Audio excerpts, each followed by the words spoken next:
बिस्मिल्लाहिर्रहमानिर्रहीम इय्याका नअबुदु व इय्याका नस्तईन। तो गाइस हम जीआईटी पैथोलॉजी डिस्कस कर रहे थे। लास्ट वीडियो में हमने जो है ना फाइब्रोसिस डिजीज़ के बारे में डिस्कस किया था, ठीक है।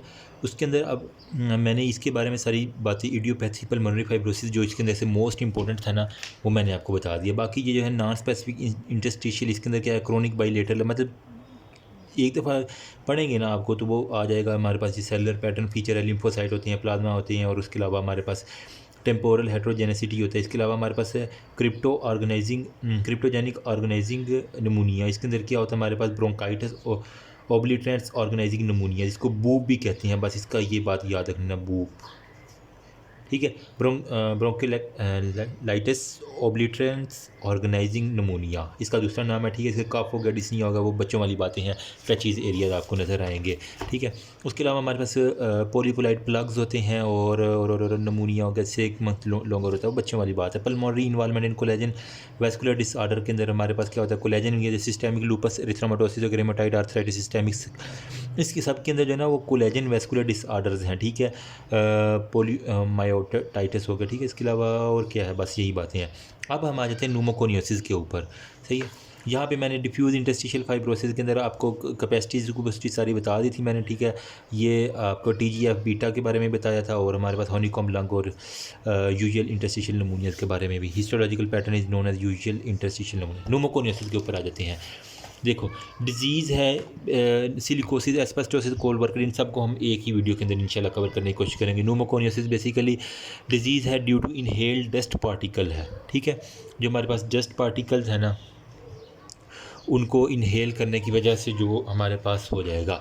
अब इसके अंदर क्या क्या डस्ट पार्टिकल में आपको पास आ जाएगा, सिलिका एक्सपोजर अगर होगा डस्ट पार्टिकल के साथ तो हमारे पास सिलिकोसिस हो जाएगा, ठीक है। अगर तो वो कोयले की इंडस्ट्री में काम कर रहा है, कोयल माइनर के है, तो कोल लंग डिजीज़ को हो जाएगा, कोल लंग डिजीज़, या इसको हम कहते हैं ब्लैक लंग्स भी। उसके जब लंग्स देखें बिल्कुल काले शाह हुए होंगे।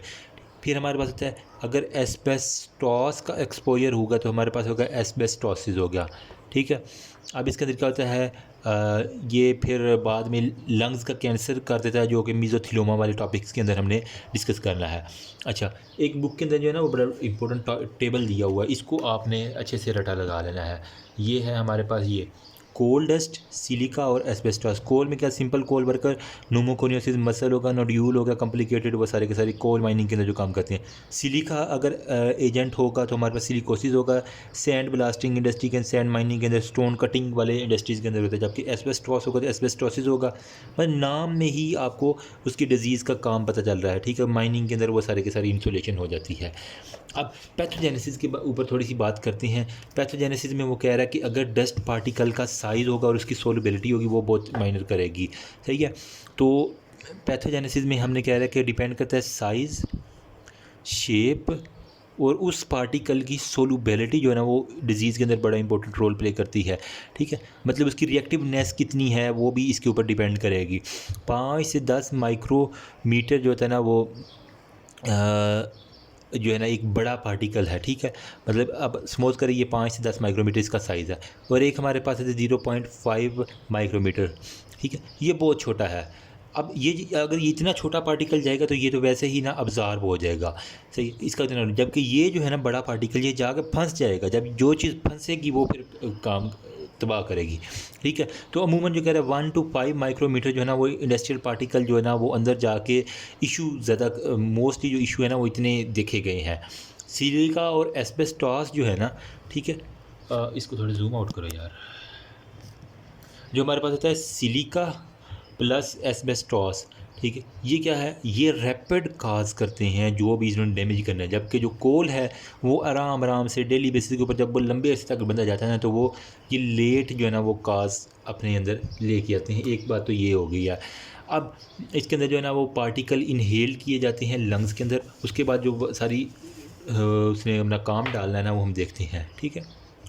पार्टिकल्स इनहेल्ड इन लंग्स, फेफड़ों के अंदर। उसके बाद क्या होता है हमारे पास, जब लंग्स के अंदर पार्टिकल जाते हैं तो हमारे लंग्स के अंदर कौन से होते हैं, हमने ऑलरेडी यहाँ पे सारे का सारा ये टेबल जो है ना, अगर आपको मैंने दिखाया ये वाला, ठीक है। इसको अगर आपकी समझ है तो अब आपको बहुत अच्छा आ जाएगा। जिसने वीडियो नहीं देखी वो जाके देख लेना, नीचे मैंने डिस्क्रिप्शन में दिया हुआ है लिंक सारा, ठीक है। रेजिडुअल मैक्रोफेजेस जो है ना वो आ जाएंगे, वो क्या करेंगे, फेगोसाइटोसिस करवा देंगे, ठीक है। अब जब फेगोसाइटोसिस का अमल होगा तो हमारे पास कौन सी चीज़ एक्टिवेट होगी, एक्टिवेट करेगी वो इन्फ्लाजोन को, इन्फ्लाजोन्स वो एक्टिवेट होंगे। तो उसकी वजह से हमारे पास फर्दर जो साइटोकाइंस हैं प्लस इंटरल्यूकन, ठीक है, वो हमारे पास क्या होंगे, एक्टिवेट होंगे। साइटोकाइन और इंटरल्यूकन एक्टिवेट होंगे जो कि एट दी एंड एक्टिवेट करेंगे हमारी इम्यूनिटी को, ठीक है। अब क्या होगा, सम प्रो फाइब्रिनोजेनिक इसके साथ एक्टिव हो जाएंगे, ठीक है। जब उन्होंने देखा कि रेजिडुअल मैक्रोफेजेस आ गए तो इनके साथ आप कह लेंगे कि सम प्रो फाइब्रोजेनिक जो होते हैं ना चीज़ें, वो भी एक्टिवेट करेंगी। वो क्या करेंगी, एक्सेसिव प्रोलिफरेशन करवाना शुरू कर देंगी, सही है। जिसकी वजह से हमारे पास जो है ना वो लंग्स के अंदर एक्सेसिव प्रोलिफरेशन की वजह से हमारे पास फाइब्रोसिस और स्कारिंग जो है ना वो देखी गई है, फाइब्रोसिंग प्लस स्कारिंग आपको देखी गई है, ठीक है। ये था हमारे पास न्यूमोकोनियोसिस के बारे में। फिर उसने नेक्स्ट जो है ना वो मैं अभी पहले के यहाँ साथ साथ दिखा दूँ, उसके बाद हम कोल वर्कर डिजीज़ के ऊपर शिफ्ट हो जाते हैं इंशाल्लाह, ठीक। अब यहाँ पे देखो रिएक्शन ऑफ द लंग्स है, ठीक है। 5 to 10 माइक्रोमीटर के पार्टिकल्स की मैंने बात की। फिर मैंने कहा 1 to 5 जो है मोस्टली जो है, जबकि 0.5 जो है ना वो अमूमन जो है ना वो आउट हो जाती हैं, एल्विलाई से वो अब्जॉर्ब हो गए। डिस्टल एयर में भी जो चीज़ फंसेगी वो ज़्यादा करेगी, लार्ज वाले जो है ना वो क्लिनिकली डिटेक्टेबल हैं, ये बात हमने की शुरू में। उसके बाद हमने एस्बेस्टस पल्मोनरी एल्विलर मैक्रोफेजेस जो है ना अभी मैंने बताया वो क्या करेंगे, इंजरी वगैरह फाइब्रोसिस करवाएंगे। करना क्या, इन्होंने इनिशिएशन करवानी है। इसके अलावा इंटरल्यूकन की और इन्फ्लासोम्स जो है ना, इन्फ्लाजोन सॉरी मैंने लिखती है इन्फ्लासोम्स है, ठीक है। तो इन्फ्लासोम्स जो है एक्टिवेट होंगे, वो रिलीज़ करेंगे प्रोडक्ट का, मीडिएट करेंगे इन्फ्लेमेटरी रिएक्शन को, फाइब्रोब्लास्ट को इनिशिएट करेंगे।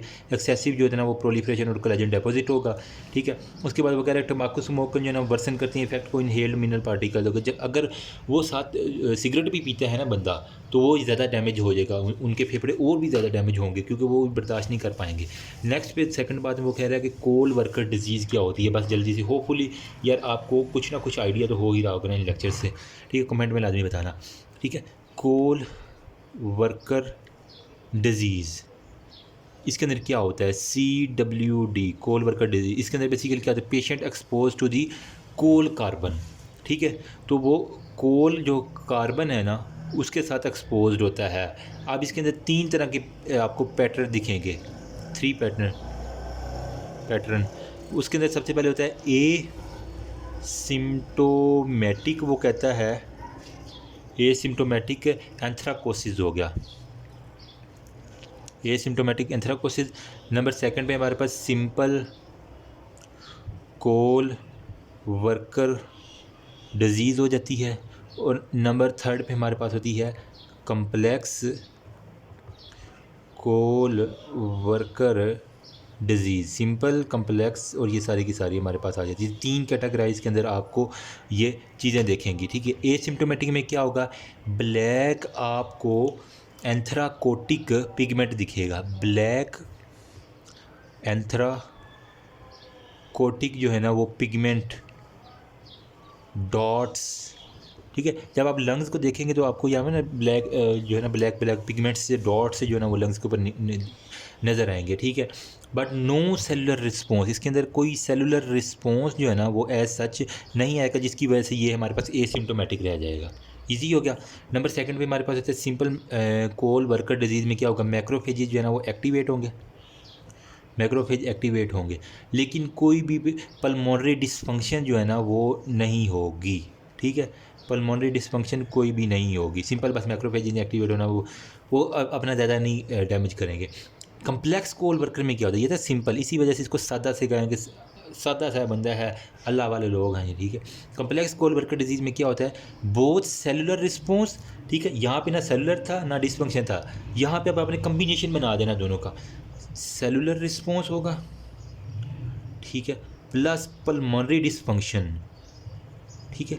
दोनों ही दिखेंगे, जो जो यहाँ पे नहीं हुआ वो कम्प्लेक्स कोल वर्कर डिजीज़ में हो जाएगा। तो बस ये इतनी सी कहानी आपने कोल वर्कर डिजीज़ के अंदर लिख देनी है, तो ये ज़्यादा जो है ना वो आलमोस्ट हो जाएगा, ठीक है।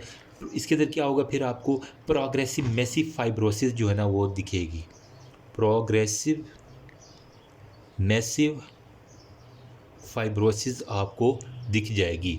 अब मॉर्फोलॉजी की अगर हम बात करें कोल वर्कर डिजीज़ की, तो वो मैं जल्दी से डिस्कस कर दूंगा आपके साथ।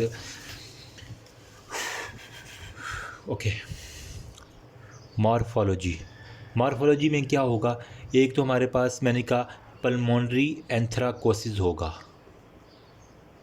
क्या, ब्लैक पिगमेंट इन दी लंग्स, लंग्स के अंदर जो है ना वो ब्लैक पिगमेंट्स होंगे। नंबर सेकंड पे आपका जो अगर सिंपल मतलब पल्मोनरी एंथ्राकोसिस है तो सिर्फ आपको ब्लैक पिगमेंट दिखेगा लंग्स के ऊपर, ये आपका लंग्स हो गया सपोज, ठीक है। तो यहाँ पे आपको ब्लैक पिगमेंट जो है ना बस दिख जाएंगे।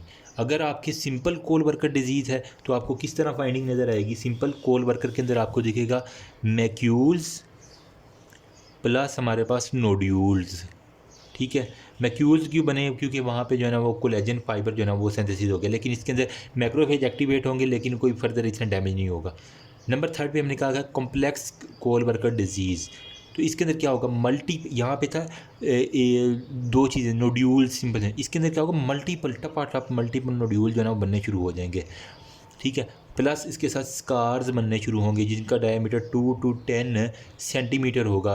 इसके अंदर क्या होगा, ब्लैक आपको स्कारिंग जो है ना वो दिखेंगे, ठीक है। और ब्लैक लंग, इसको हम इसी वजह से कॉम्प्लेक्स कोल वर्कर डिजीज़ को हम कहते हैं, काले पॉइंटर से लिख रहा हूँ, ब्लैक लंग्स डिजीज़, ठीक है।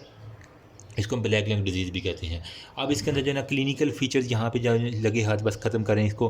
क्लिनिकल फीचर्स के अंदर क्या कहते हैं, ये कहते हैं कि बिनाइन स्टेट होती है, या तो ये है कि आगे प्रोग्रेस ना करें बिनाइन होगा, लेकिन अगर ये अपनी प्रोलिफरेटिव स्टेज के अंदर होगा तो ये क्या करेगा, एक्सेसिव इसने टपाटप फाइब्रोसिस करवा देनी है, ठीक है, अलॉन्ग विद पल्मोनरी डिसफंक्शन करवा देना है, ठीक है, प्लस पल्मोनरी हाइपरटेंशन करवा देनी है, ठीक है। और इसकी वजह से हमारे पास क्या होगा, राइट हार्ट साइड का फेलियर हो जाएगा, ठीक है। मतलब आपका ये है ना, सपोज करें कि रैंडम सा मैं दिल बना रहा हूँ, ये ना जज ना करने बैठ जाना प्लीज़, ठीक है।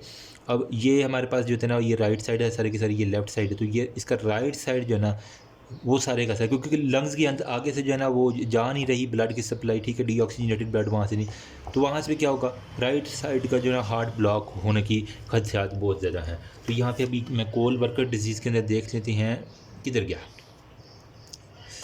ये कोल वर्कर, वर्ल्ड वाइड जो है ना डस्ट जो है ना डिस्ट्रक्शन होता है कोल माइंस के अंदर। अब इसके अंदर कोल वर्कर जो है इसके अंदर वाइड होता है, सिंपल कोल वर्कर हमने कहा, ठीक है। एसिम्प्टोमेटिक एंथ्राकोसिस की पहले मैंने बात की, जो कि हमारे पास क्या था, एसिम्प्टोमेटिक था।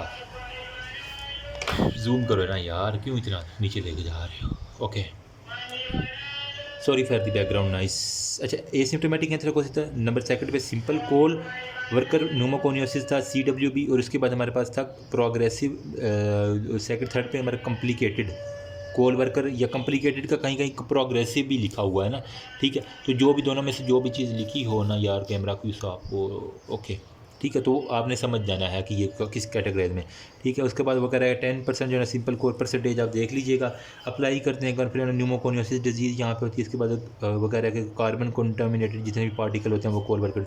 पैथोजेनेसिस में पल्मोनरी एंथ्राकोसिस जो है ना वो कह रहा है कि इनकॉन्शियस कोल है, और अर्बन ट्रायल है, टोबैको स्मोकर्स के अंदर होता है, बच्चे को। सिंपल कोल में कोल मैक्यूल्स बनते हैं, ठीक है, और कोल नोड्यूल, मैक्यूल और नोड्यूल की मैंने बात की, ठीक है। पल्मोनरी एंथ्राकोसिस में हमने क्या कहा था, सिंपल लंग्स के अंदर ना ब्लैक चीज़ें आपको नज़र आती हैं, इनहेल्ड कार्बन पिगमेंट्स आपको नज़र आएंगे, जबकि सिंपल के अंदर कोल मैक्यूल और nodule contain small amount of collagen fibre, ठीक है। उसके अंदर क्या होगा, नोड्यूल के अंदर कोलेजन फाइबर थोड़े थोड़े से होंगे, जबकि अब उसके अंदर वो कह रहा है कि सेंट्रोलोब्युलर एम्फेसीमा जो है ना इसकी वजह से कर, जबकि कम्प्लेक्स के अंदर वो कह रहा है कि बैकग्राउंड नोड्यूल्स मल्टीपल, मतलब नोड्यूल्स बहुत ज़्यादा होंगे ना, और वो रिक्वायर ईयर्स टू डिवेल्प, बहुत सालों में। ब्लैक एंड स्कार आपको दिखेंगे, साथ माइक्रोस्कोप डेंस कोलेजन फाइबर दिखेंगे। ये बिनाइन डिजीज़ है, लेकिन अगर ये मेलिग्नेंट हो जाएगी ना, ठीक है, पल्मोनरी डिसफंक्शन हो गया, हाइपरटेंशन हो गया, वो सारे अगर ये प्रोग्रेस कर देगी नेप्सिन से फर्दर एक्सपोजर, तो नो रिस्क तो frequency of the lung carcinoma coal minor होगा, रिफ्यूजर टू दी, वो सारे के सारे, ठीक है। अब यहाँ पे देखो नेक्स्ट हमारे पास सिलिकोसिस है, तो यहाँ तक ऑलमोस्ट सारे का सारा हमने कवर कर लिया, आपको डायग्राम से नज़र आया आपको, ठीक है, हाँ सही है। तो दैट्स ऑल अबाउट, होपफुली इसके बारे में कुछ ना कुछ हो गया। अभी नेक्स्ट जो है ना हम सिलिकोसिस को डिस्कस करते हैं। If you have any query up till now you can ask me, thank you. और इसके अलावा जो है ना अगर कोई इसकी क्लिनिकल प्रेजेंटेशन पूछ लेना तो आप खुद भी जो है ना इसकी बता सकते हैं, आप बता दो, ठीक है। जब लंग्स के साथ प्रॉब्लम होगा तो आपको क्या नज़र आएगा क्लिनिकल प्रेजेंटेशन में? सबसे पहले आपको डिस्निया नज़र आएगा, पल्मोनरी हाइपरटेंशन नज़र आएगी, बीपी उसका एलिवेट होगा, ब्रेथलेसनेस होगी, ठीक है, और साथ कार्डिक टेम्पोनाड होगा सारे का सारे, ठीक है। That's all about. बाकी हम सिलिकोसिस नेक्स्ट वीडियो में। थैंक यू, अल्लाह हाफिज़।